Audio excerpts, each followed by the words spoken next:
So just finishing up the workday here, and today we are gonna take you guys through how we make money while being on the road. Yes, we both work remote, but we do also have a couple of other income streams. Before we dive into it, I am done with the workday, so time to put this thing away, and we are staying at one of the most beautiful sites we have ever been at, right on the water. So we'll continue this conversation as we paddle.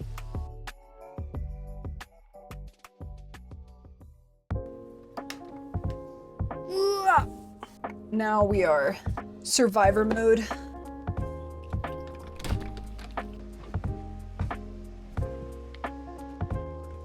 Oh, hey there. So we have our boats. We've been using this thing every day for the past 4 days. So Brendan and I's backs are gonna be pretty ripped by the time we get back to Key West. But yeah, we're gonna be taking out our little boat here.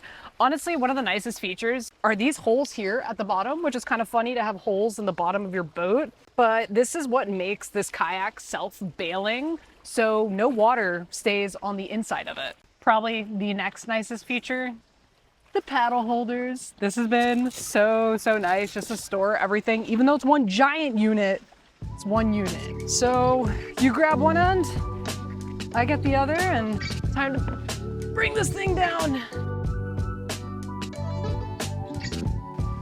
Shouldn't float away. One last thing we forgot to grab. Hey.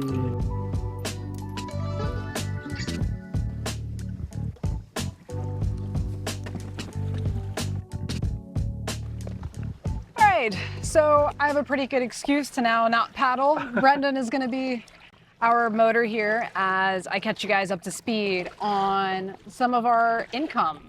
Man, for one, I mean, just check out this freaking view. So pretty. We are here at Harrison Bay in Chattanooga, Tennessee. And coming from Florida, I will say that I approve this water. We came here last year and we knew we were passing through again, so we came here specifically because they have beautiful waterfront sites here. For Yeah. $50 a night. That's the price at a state park, which is well worth paying for full hookup and just so not your average sites.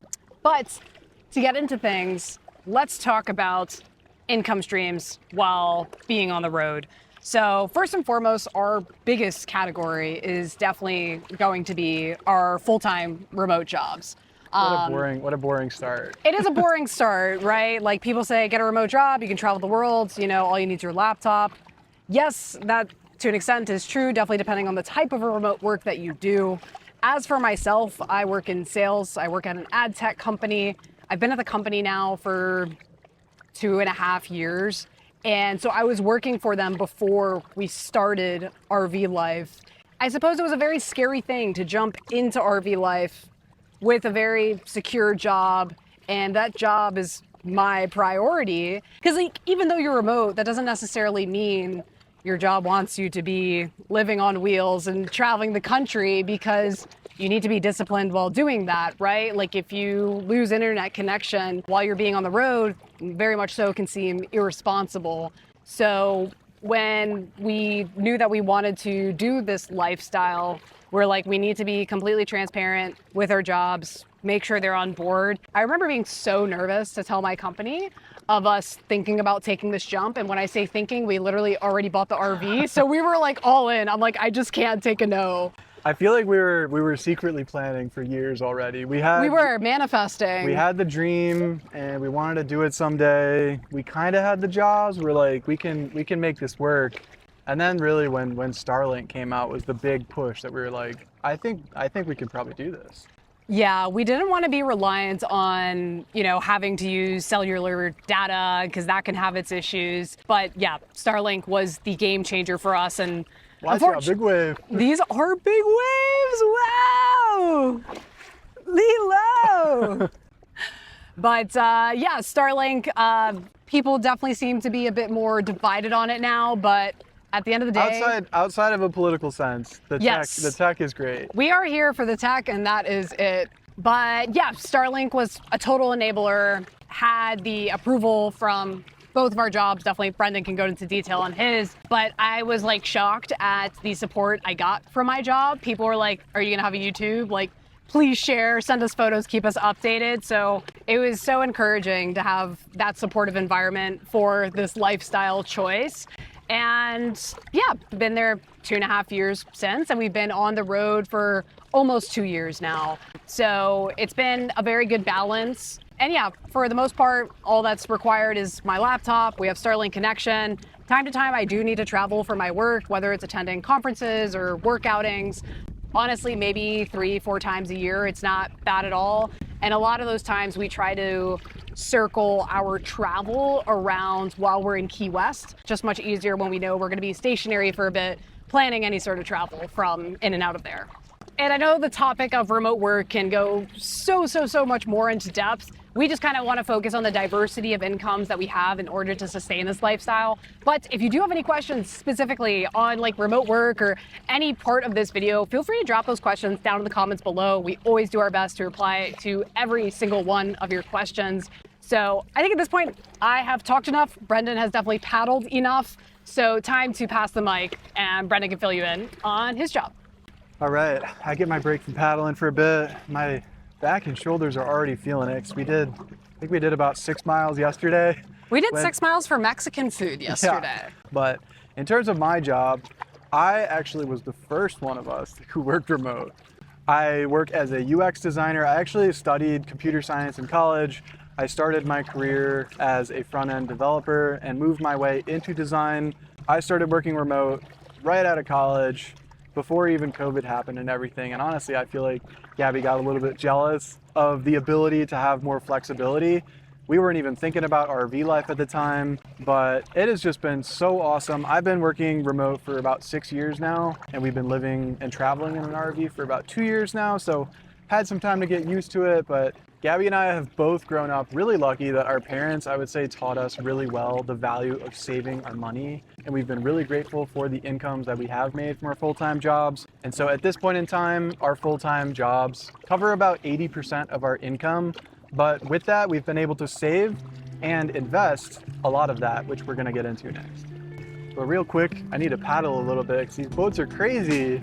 Let's get us to some shore.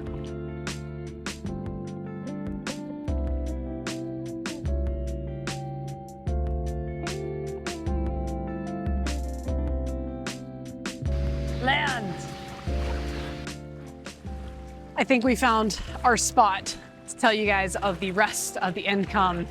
And let me give you 2 disclaimers here. One of them being, I apologize for any ripple water sound that you can hear in the background. And 2, that we are most definitely not financial advisors. This is just our current, I guess, life plan. This is what we've been doing. This is what we've seen works for us. We're all just winging it. We think this is a good plan for us. Take it with a grain of salt. We're not telling you guys by no means what to do. To each their own. Let's carry on. What'd you get?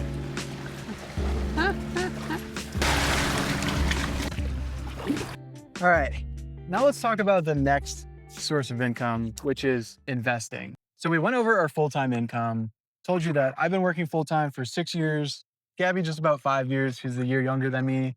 And this entire time we have been socking away as much money as we can from our full-time jobs to support our passive income portfolio. So we actually started this YouTube channel as a way to share some of our financial progress and our journey towards FIRE, which is financial...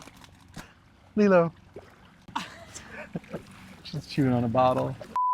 Which is financial independence, retire early. We sort of phased out of posting about that. I think what happened was we were don't want to get too into it, but we were just so young and talking about finances. We had so much more that we had to figure out ourselves. We were on our journey, yes. And by no means have we made it now, but we have been doing a consistent strategy for the past 6 years or so. In investing specifically, we are very into dividend growth investing. And like Brendan said, and I would say this is part of the world that he opened up to me, was just the entire FIRE movement. I think that's a movement a lot of people can get behind, of having work be optional and not a necessity. We both do like our jobs that we currently have, but it would be much more enjoyable if they were more so perceived as optional rather than I need to keep doing this until I'm 65 years old. Yeah, I think the key is like, not love. So if you love your job, like there's no reason to ever stop doing it.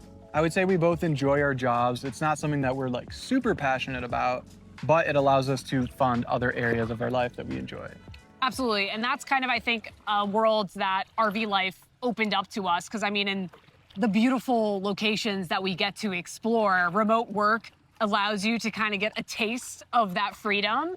And I would say very quickly, it just makes you want to be like, man, if I could just do whatever I want traveling, you know, the country and the world, to us, that kind of sounds like the dream. So definitely investing is a way of us to work towards that future of us having truly that independence. So I would say that a huge key to all this is that we've set a set it and forget it investment strategy. So we don't really think about it that much. We just have automated investing on.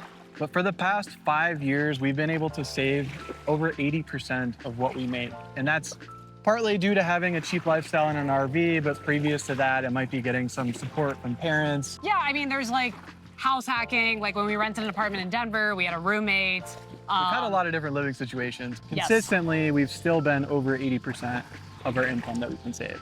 And from saving that amount of money and investing aggressively, currently our investments are bringing us in roughly about $2,900 a month. And that is between dividends and interest that we have in some different accounts, about $2,900 a month on average. And that alone can sustain our current lifestyle, which is pretty crazy.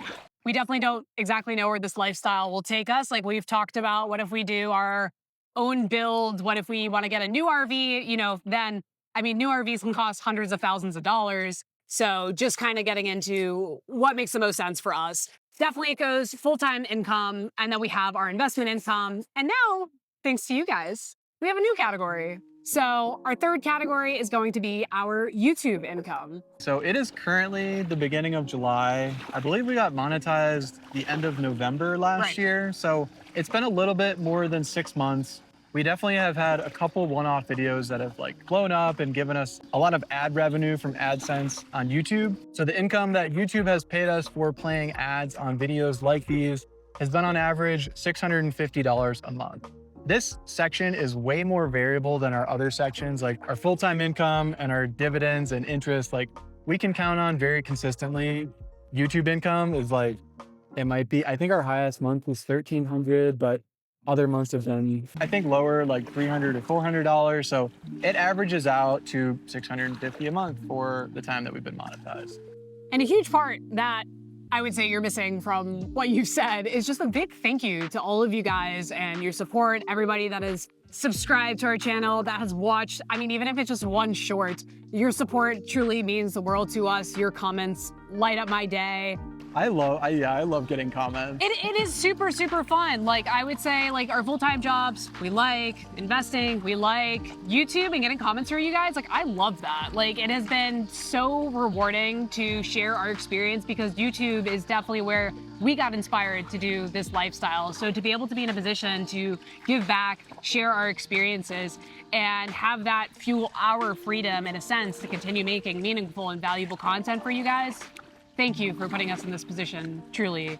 And we hope that we can keep putting out valuable content. And that's one of the reasons we decided to make this video, because when we were thinking about life on the road, we didn't want to be just reliant of our remote jobs as our full-time income, and that's it. Because jobs can come and go, and if you lose your job when you're on the road, that's a sticky situation potentially to be in. You know, there's a lot of moving parts involved.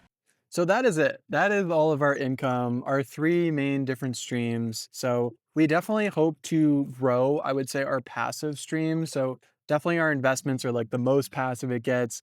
YouTube is a little bit passive. Some people consider it. I wouldn't really consider it passive income because it is a lot of work. If you had to work out what we're making per hour, you would not apply for that job. The key is, though, that it can grow, so it's a pretty cool stream to have. So that wraps up. I mean, we're finishing up our time here in beautiful Chattanooga, and next week, fingers crossed that we will be catching you guys from Red River Gorge, Kentucky, to where we are hoping to go on some pretty sweet climbing excursions in our time out there. Where we're gonna stay yet? that is for us to figure out, but we will most definitely bring you guys along for the ride. And Lilo made home in dirt. Lilo. She got in trouble.